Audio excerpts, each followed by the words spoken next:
दोस्तों नमस्कार। स्वागत है आपका हमारे इस यूट्यूब मंच पर। दोस्तों वो साल 2001 का था। बिहार में नगरपालिका के यानी स्थानीय निकाय के चुनाव चल रहे थे और बिहार की नगरपालिकाओं में एक नगरपालिका एक म्यूनिसिपैलिटी थी, सिवान शहर की म्यूनिसिपैलिटी। सिवान में तकरीबन 20 वार्डों में यानी शहर के कुल 20 या 22 वार्डों में निर्विरोध निर्वाचन हुआ और उस निर्विरोध निर्वाचन को लेकर उस वक्त बिहार की मुख्य विपक्षी दल भारतीय जनता पार्टी ने बड़े आरोप लगाए, कई सारे सवाल खड़े किए। यहां तक कि उस वक्त के सिवान के सांसद शहाबुद्दीन को भी निशाने पर लेते हुए भारतीय जनता पार्टी ने कहा कि लोकतांत्रिक प्रक्रिया में बाधा डालकर अपने मनपसंद लोगों को चुनाव जितवाया जा रहा है और विपक्ष के लोगों को, और जो लोग निर्दलीय लड़ना चाहते हैं या अपनी मर्जी से लड़ना चाहते हैं, उन्हें चुनाव नहीं लड़ पाए वो लोग, इसके लिए धमकियां दी जा रही है। इसीलिए सिवान के ज्यादातर इलाकों में निर्विरोध चुनाव हुए। अब आज तकरीबन 24-25 साल बाद बिल्कुल एक नई घटना हुई है। जी हां, भाजपा शासित राज्य महाराष्ट्र में भी लंबे समय से टलते आ रहे नगर पालिका चुनाव अब होने जा रहे हैं। जनवरी के मध्य में चुनाव है। 2 जनवरी तक नाम वापस लेने की अंतिम तारीख थी और उस अंतिम तारीख तक जो खबरें आ रही है, यहां तक कि इंडियन एक्सप्रेस समूह की खबरों को ही देखें तो जरा इस खबर को देख लीजिए कि 69 वार्डों में निर्विरोध निर्वाचन हुआ है और 69 में 68 पर एनडीए, और उसमें भी 44 भारतीय जनता पार्टी के लोग हैं। अब जब 44 भारतीय जनता पार्टी के लोग जीत रहे हैं, ठीक इसी तरह की खबर नागपुर इलाके से भी आ रही है, विदर्भ के इलाके से भी, जहां एक संभावित कैंडिडेट को भाजपा कार्यकर्ताओं ने कथित रूप से घर में बंद कर दिया। तो इस तरह की फुटेज की खबरें अखबारों में पटी पड़ी है। तो क्या पश्चिम बंगाल की तरह बंगाल में भी, वहां महाराष्ट्र में भी भारतीय जनता पार्टी अपने लिए एक नए तरीके को इजाद कर रही है? और उस भारतीय जनता पार्टी को भला कौन सा नैतिक हक बनता था जो बिहार में एक जमाने में सिवान के चुनाव के ऊपर, स्थानीय चुनाव के ऊपर सवाल खड़ा कर सके? क्योंकि जिस प्रकार की गुंडागर्दी की खबरें, जिस प्रकार की दबंगई की खबरें, जिस प्रकार जांच एजेंसियों के का डर दिखाकर विपक्ष के कैंडिडेट को बिठा देने की खबरें महाराष्ट्र के अलग अलग इलाके से आ रही है, तो फिर इस तरह का चुनाव कराने की जरूरत क्या है? अगर चुनाव इसी तरह से होने हैं तो बंद करा दे इस तमाशे को। आखिर चुनाव नाम के इस तमाशे को बरकरार रखने की जरूरत क्या है जब चुनाव नहीं होने दिया जाएगा? और चुनाव नहीं होने देने के लिए तमाम तरह के हथकंडे दूसरे उम्मीदवारों को, गैर भाजपा गैर एनडीए उम्मीदवारों को दबाने के लिए अख्तियार किया जाएगा। क्या मतलब रह जाता है इन चुनाव का? और जब चुनाव की चर्चा हम करते हैं तो मुझे एक पुराना वीडियो याद आता है, गुजरात के मुख्यमंत्री नरेंद्र मोदी का। वो एक राष्ट्रीय चैनल पर बैठकर ये कह रहे थे, तब वो चैनल गोदी मीडिया नहीं हुआ था, तब वो कह रहे थे कि गुजरात में उन्होंने पंचायत चुनाव के लिए एक घोषणा की थी कि जिन पंचायतों में चुनाव नहीं कराया जाएगा यानी निर्विरोध निर्वाचन हो जाएगा, वहां उस पंचायत को कुछ हजार या कुछ लाख रुपए वो इनाम देंगे। यानी चुनाव विरोधी मानसिकता तो प्रधानमंत्री नरेंद्र मोदी की पहले से रही है, क्योंकि बकौल नरेंद्र मोदी गांव में चुनाव होता है तो गांव टूटते हैं, मोहल्लों में चुनाव होने से क्या मोहल्ले टूट जाते हैं? चुनाव लोकतंत्र की नींव को मजबूत बनाता है, लेकिन चुनाव नहीं होने देना और विपक्ष की आवाज बंद कर देने की जो कवायद है, इस कवायद का महाराष्ट्र के जागृत जनमानस के ऊपर क्या असर पड़ रहा है, इसी की चर्चा के लिए हम सीधे चलते हैं वरिष्ठ पत्रकार और महाराष्ट्र के जाने माने राजनीतिक विश्लेषक तुलसीदास भोइटे जी के पास। तुलसीदास जी, बहुत बहुत स्वागत है आपका। और हम अपने दर्शकों से कहेंगे कि तुलसीदास जी के का एक चैनल है मुक्ति पीठ, इनका अपना यूट्यूब चैनल है, उसे भी आप लोग सब्सक्राइब करें। महाराष्ट्र की खबरें ये लगातार देते रहते हैं। तुलसीदास जी, सबसे पहले हम ये जानना चाहते हैं कि क्या आपने महाराष्ट्र के इतिहास में इतने बड़े लेवल पर स्थानीय चुनाव में इस तरह की गुंडागर्दी कभी देखी थी जहां चुनाव ही न होने दिए जाए और बड़ी संख्या में निर्विरोध निर्वाचन की प्रक्रिया डाली जाए? कहीं सीबीआई ईडी का डर दिखाओ, तो कभी अच्छा चुनाव क्यों लड़ रहे हो, तो खबरें आ रही है कि चुनाव लड़ने के लिए कौन सा बिजनेस करते हो, ठीक है तुम्हारा कारोबार जारी रहेगा, ये सब कथित प्रलोभन दिए जाते हैं। क्या है इस चुनाव का मतलब? देखिए, एक तो एक चुनाव, कुछ चुनाव इसमें से कुछ निकायों के जो चुनाव है वो 10 साल बाद हो रहे, कुछ निकायों के 6 साल बाद, कुछ के 3-4 साल बाद हो रहे। तो जाहिर सी बात है कि एक तरह से स्थानीय चुनाव आप भी जानते हैं पूरे देश में प्राइमरी स्कूल की तरह है। असेंबली चुनाव एक हम मान के चलते हाई स्कूल है, उसके बाद कॉलेज है, एमपी का चुनाव पार्लियामेंट का। तो जब आप प्राथमिक शिक्षा से ही वंचित रखोगे कार्यकर्ताओं से, तो उनमें काफी इच्छा रहती है, वो काफी प्रयास कर रहे थे। आखिरकार उच्चतम न्यायालय के निर्देश के बाद, कड़ी चेतावनी के बाद महाराष्ट्र में चुनाव हो रहे, ये सबसे पहले मैं बता देना चाहता हूं, क्योंकि अभी आपने एक जिक्र किया था कि चुनाव होने से किस तरह से गांव में झगड़े होते हैं उसका। लेकिन देखिए कि स्थानीय निकायों के चुनाव क्यों जरूरत होती है, क्योंकि वहां के लोगों की वो आवश्यकता होती है। आवश्यकता को समझकर उसकी पूर्ति करने का काम स्थानीय निकाय करते हैं। पंचायत राज का बोलबाला इसीलिए है हमारे देश में। अब ये जो बात है, ये चुनाव जो घोषित हुए, भले उच्चतम न्यायालय के निर्देश के कड़े तेवर अपनाने के बाद जब चुनाव हो रहे हैं, सबसे पहले तो जो नगर पंचायत यानी जो ग्राम पंचायत से बढ़ के 12,000 के बाद पहुंचते छोटे शहर, उनके नगर पंचायत और नगर पालिकाओं के चुनाव हुए महाराष्ट्र में। 288 लगभग जितने विधानसभा के विधायक है उस संख्या के बराबर। वैसे कोई उससे कोई उसका लेन देन नहीं है उस संख्या का, लेकिन 288 चुनाव थे उनके।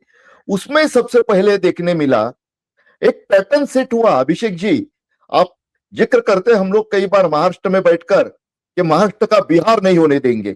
मतलब क्या होता है? वही पुरानी धुन जंगल राज वाली, कि उस तरह से बिहार में जिस तरह से अपराध है, बिहार में राजनीतिक हिंसा होती है वगैरह वगैरह वगैरह कहा जाता है।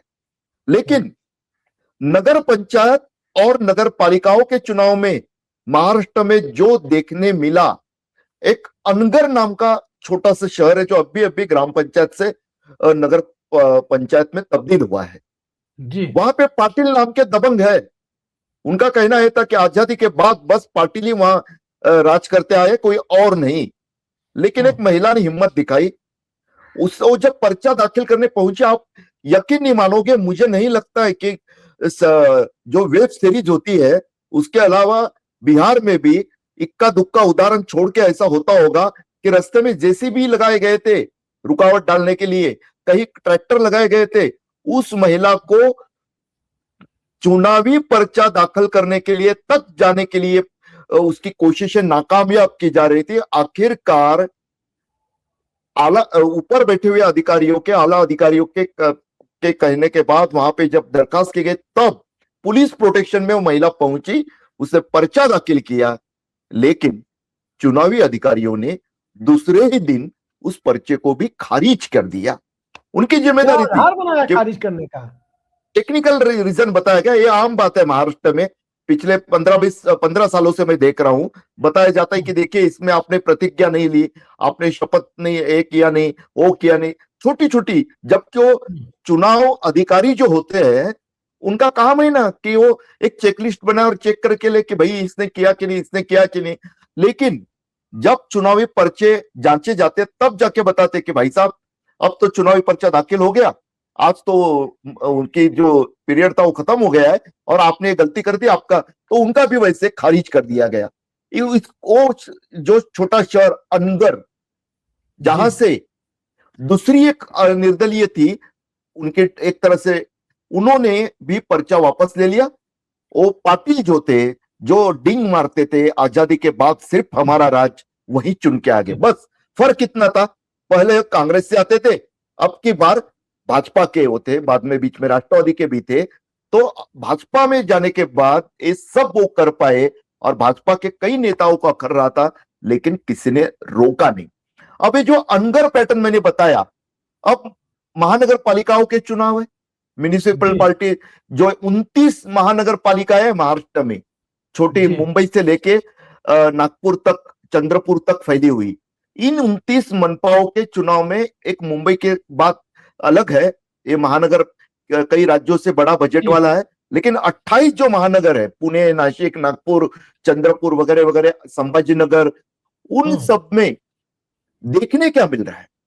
जैसे मैंने कहा कि हताश कार्यकर्ताओं को मौका मिला है। हर पार्टी का कार्यकर्ता चाहता है कि हम इस हाई स्कूल में, राजनीतिक हाई स्कूल में एक कदम आगे बढ़ाए, प्रवेश पाए। जी देखने क्या मिला, आपको यकीन नहीं, नहीं होगा सवाल ये है, कि देखिए तुलसीदास जी, सवाल ये है कि अभी मैं देख रहा था एक्सप्रेस न्यूज सर्विस की, इंडियन एक्सप्रेस की खबर को, उसमें 69 सीटों पर निर्विरोध निर्वाचन हुआ है। नहीं, वही वही मैं 68, बताने जा रहा हूं। अब 68 में उसका आप देखिए, कनेक्शन, 69 में और कौन कौन लोग हैं, 44 बीजेपी के हैं, जी एकनाथ शिंदे वाली बिल्कुल, शिवसेना के 22 हैं, जी अजीत पवार गुट की एनसीपी के 2 हैं और एक अदर्स है। मतलब जी, 69 में 68 एनडीए वाले हैं, तो साफ-साफ जाहिर 70 होता हो है गए कि अभी। सत्ता तक की जी दबंग गई है। बिल्कुल। क्योंकि जिसके देखिए पास उसकी जिसकी वजह आती उसकी भैंस वाली स्थिति है कि हम किसी को नामांकन नहीं वही करने देंगे, और करेंगे तो वही टेक्निकल कारण बताकर खारिज करवा देंगे, क्योंकि राज्य की ब्यूरोक्रेसी भी उन्हीं की है। ये कौन सा तमाशा है? क्या जरूरत है ऐसे चुनाव कराने की? बिल्कुल, और यही सवाल मतदाताओं के मन में आए, इससे ही बचना चाहिए ऐसा मुझे लगता है। क्योंकि देखिए, यही तो चाहा जाता है ना कि चुनावी न हो, यही तो चाहा जाता है ना, जो बैठा हुआ वो क्लास है जिसे बस अपनी सत्ता बरकरार रखनी है।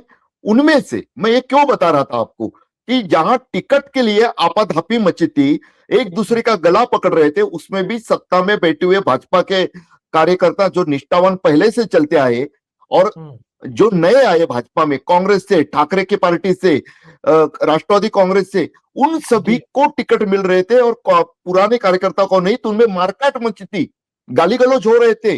गिरीश हाँ महाजन जैसे वरिष्ठ मंत्री के गाड़ी के पीछे लोग दौड़ रहे थे, एबी फॉर्म वाली गाड़ी का पीछा किया जा रहा था। हाँ संभाजीनगर में एक दूसरे को ऐसी गाली नहीं होगी जो इन टिकट इच्छुकों ने दी नहीं होगी एक दूसरे को।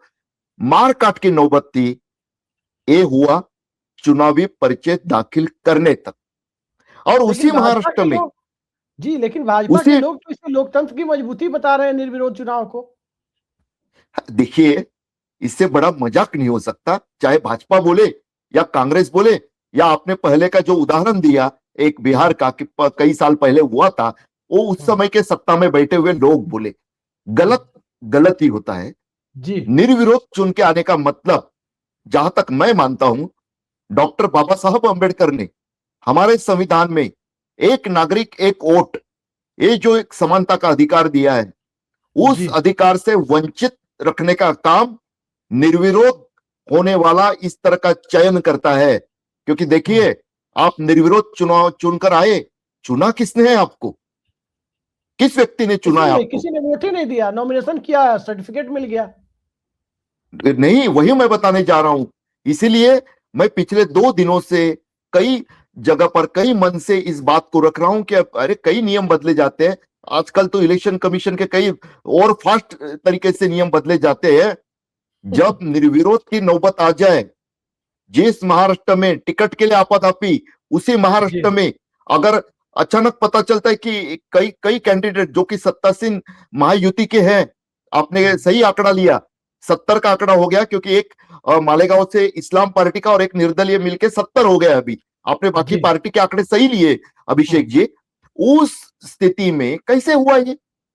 एक तो वो सच था, जो टिकट के लिए लड़ रहे थे, एक दूसरे को जी गाली गलौज कर रहे थे, संस्कारों की दुहाई देते हुए गाली देना आम बात बन गई थी, नेताओं के गाड़ी को काली पोती जा रही थी, ये एक तरफ। और दूसरी तरफ अचानक सन्नाटा, ऐसे कैसे हो सकता है भाई? कुछ तो नहीं, गड़बड़ लेकिन तो इसमें है एक ना। और सवाल है। आप जो गड़बड़ की बात कर रहे हैं, महाराष्ट्र के कुछ इलाकों से ऐसी भी खबरें आ रही है, खासकर विदर्भ से भी ऐसी खबरें आई है कि भाजपा के लोगों ने कुछ निर्दलीय और दूसरे विपक्ष के कैंडिडेट्स को लॉकर में बंद कर दिया ताकि वो नॉमिनेशन न कर सके। ये क्या है? ये तो खुलेआम गुंडागर्दी है देवेंद्र फडणवीस की नाक के नीचे। देखिए, जहां तक बात है कि कई लोगों को रोकने की कोशिश हुई, इसमें कोई दो राय नहीं है, लेकिन उससे ज्यादा भया हुआ माहौल क्या हुआ, वो मैं बताना चाहता हूं आपको। जैसे जी मुंबई जैसे शहर में जो आप कर रहे हैं कि पर्चे दाखिल नहीं हुए, शरद पवार जैसे दबंग पुराने नेता के पार्टी के 2 कैंडिडेट पर्चा ही दाखिल नहीं किए। आप बोलोगे आतंक कहां है मुंबई में? नहीं है, ठीक है, लेकिन नहीं दाखिल कर पाए। यहाँ के असेंबली की जो स्पीकर है सम्माननीय राहुल नार्वेकर जी, उनके अपने परिवार के 3 लोग उनके असेंबली कॉन्स्टिट्यूंसी से चुनावी मैदान में है, कॉर्पोरेटर बनने जा रहे हैं। वो खुद स्पीकर होने के बावजूद जहां पे पर्ची दाखिल हो रहे थे, वहां पे डेरा लगाए बैठे थे। वहां पे बसपा जबकि वो के तो अभी के संवैधानिक नेता, पद पर है। बिल्कुल बिल्कुल आपने सही कहा। मैं बता रहा हूं आपको, उनको संवैधानिक अधिकारों का या जो नहीं उनका भी पता था। मैं आपको बताना चाहता हूं, एक वीडियो वायरल हो रहा है इन दिनों, कल से। उसमें हरि भाऊ राठौड़ नाम के बंजारा समाज के एक एक्स एमपी जो पहले कांग्रेस से आए थे, अभी इन दिनों बसपा के नेता है महाराष्ट्र में, वो उस चुनाव केंद्र पे पहुंचे कि अरे भाई पर्चा क्यों दाखिल नहीं करने दे रहे हो अधिकारियों को। जब गुहार लगा रहे थे तब वहां पे राहुल नार्वेकर जी ने उनको कहा कि भाई साहब इस तरह से नहीं चलेगा, बात मानो नहीं तो आपकी सिक्योरिटी विड्रॉ कर दूंगा। ये हमारे महाराष्ट्र के असेंबली स्पीकर जी ने चुनाव केंद्र पर्चा दाखिल होते हैं वहां खड़ा रह के एक एक्स एमपी को कहा, बंजारा समाज के। उन्होंने आगे जाके कहा, सिर्फ कहा नहीं, अपने पीए को बोल के उन्होंने मुंबई के ज्वाइंट कमिश्नर को फोन लगाया, फोन पे कहा कि देखिए यहां पर ये आए धरना दे रहे हैं चुनाव पर्चा दाखिल केंद्र के बाहर। अब अभिषेक बिल्कुल जी, बिल्कुल अब तुलसीदास जी उस मैं मुद्दे पे वो बोलते कि सिक्योरिटी हटाओ। तो ये महाराष्ट्र में विपक्ष के एक बड़े और बंजारा समाज जैसे पिछड़े हुए समाज के नेता के साथ, पूर्व सांसद के साथ देखने मिला। उसका वीडियो वायरल हो रहा है इन दिनों। इससे आप पता चला लगा सकते हैं कि दक्षिण मुंबई में मंत्रालय से 1 किलोमीटर दूरी पे हो रहा था, 1 किलोमीटर। तो बाकी महानगरों की क्या बात करें हम। बिल्कुल अभिषेक जी, तुलसीदास जी मैं अपने दर्शकों के सामने कुछ आंकड़े रख दूं ताकि महाराष्ट्र के चुनाव को और इस चुनाव के महत्व को समझ सके। जैसे उत्तर प्रदेश में 22-23% शहरी आबादी है, बिहार में 12-13% है, महाराष्ट्र में शहरी आबादी कुल मिलाकर लगभग 55% हो चुकी है। अब 2011 में जनगणना, 2021 में जनगणना नहीं हुई, 11 के बाद कोई जनगणना नहीं हुई है, लेकिन आज एक अनुमान के मुताबिक महाराष्ट्र की 55 से लेकर 57% आबादी शहरी क्षेत्रों में निवास करती है। यानी आधे से ज्यादा लोग महाराष्ट्र में शहरों में रहते हैं और उनका सीधा साबका किसी विधायक और एमपी से आमतौर पर लोगों का नहीं पड़ता है।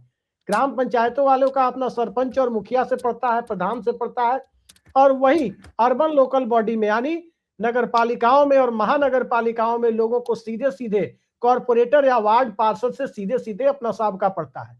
लेकिन उस चुनाव के लिए धांधली और दबंगई जब इस सीमा को पार कर रही है, तब सवाल ये उठता है तुलसीदास जी कि आखिर महाराष्ट्र का जनमानस जो एक जागृत जनमानस है, जो ब्रिटिश हुकूमत के सामने नहीं झुका, जो तमाम तरह की व्यवस्था के सामने समाज सुधार आंदोलनों की एक पूरी झड़ी लगा दी महाराष्ट्र की जनमानस से निकले हुए लोगों ने, महान विभूतियों ने, आज महाराष्ट्र के लोग क्या इसको चुपचाप बर्दाश्त कर लेंगे या लोकतांत्रिक प्रतिरोध अपना दर्ज कराएंगे? एक और उदाहरण देता हूं और उसकी बात में रखता हूं। आपने जो प्रश्न पूछा उसका उत्तर देता हूं। मनसे, महाराष्ट्र नवनिर्माण सेना, राज ठाकरे, महाराष्ट्र के बाहर या मुंबई में भी उनका तो बोलबाला माना जाता है। महाराष्ट्र के बाहर तो उनको आतंक के पर्याय के रूप में माना जाता है। लेकिन उनके पार्टी के कल्याण डोंबिवली नाम का इलाका है, मुंबई से सटकर ठाणे के आगे कल्याण डोंबिवली, बड़ी मनपा है महानगर पालिका। वहां के उनके जो अध्यक्ष है उन्होंने भी कल पर्चा वापस लिया। आप सोच सकते हो कारण क्या है? यही तो उन्होंने कहा नहीं कुछ कारण। हाँ, वही बता रहा हूं कि जिस तरह से साम दाम दंड भेद, वैसे तो कहोगे कि ये तो राजनीति का मिजाज है, लेकिन जिस तरह से महाराष्ट्र में पहली बार, देखिए कांग्रेस के कार्यकाल में या जब देवेंद्र फडणवीस जी पहले भी मुख्यमंत्री रह चुके हैं, उस समय भी महाराष्ट्र में चुनाव हुए हैं, लेकिन एकाध दूसरा कोई निर्विरोध आना वो नियम में अपवाद होता है। अब अगर यही नियम बन जाए कि निर्विरोधी आना, तो जनतंत्र के लिए खतरा दिया है, इसमें कोई शक नहीं।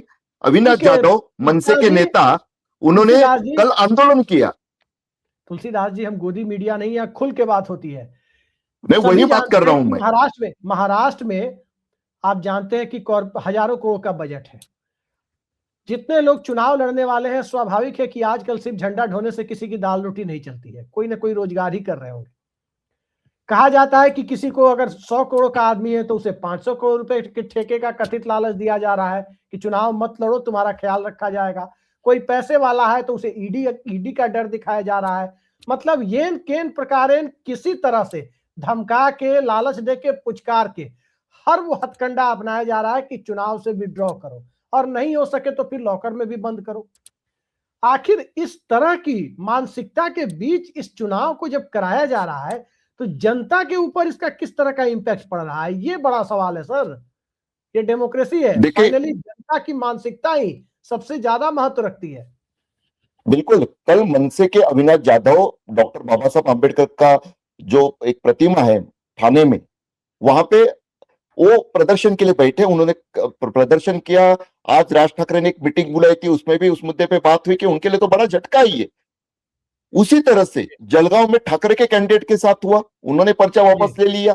ऐसा नहीं है कि किसी पार्टी को उन्होंने छोड़ा है, हर पार्टी के जो भाजपा विरोधी है किसी ना किसी ने पर्चा वापस लिया है। अब बताया क्या जाता है, भारतीय जनता पार्टी के नेता बताते हैं कि हमारी विकास की नीति को मतदाता ही नहीं बल्कि विपक्षी नेता भी स्वीकार रहे हैं, यही वजह कि वो लड़ना नहीं चाहते।